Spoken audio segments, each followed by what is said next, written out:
BJP-led Indian government's ongoing efforts to deprive the people of occupied Kashmir of their political and the religious identity have invoked strong condemnation from the Hurriyat leadership, who has pledged to resist any attempts to dilute the territory's unique heritage and the status. All Parties Hurriyat Conference spokesperson Advocate Abddul Rashid Minhas, in a statement issued in Srinagar, called for the restoration of the Kashmir's special status. Indian state terrorism and atrocities against the people of occupied Kashmir continue unabated as the Indian forces carry out brutal operations to instill fear among the territory's inhabitants. According to a report released by the research section of Kashmir Media Service, BJP-led Indian government is weaponizing technology to suppress the voices in occupied Kashmir.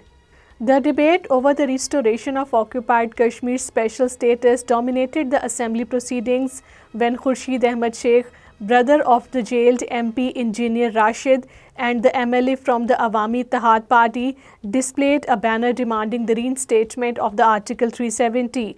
Opposition BJP members vocally opposed the move, leading to heated exchanges and briefly halting the assembly session. 6 people were killed in separate road accidents in occupied Kashmir.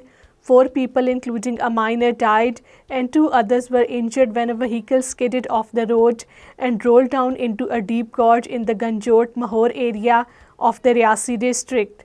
Puppet Deputy Chief Minister of Occupied Kashmir, Surinder Chaudhary, highlighted the recent resolution passed by the territory's assembly calling for the restoration of the special status that was revoked by the Modi-led Indian government in 2019. The resolution advocates for the reinstatement of Article 370 for occupied Kashmir.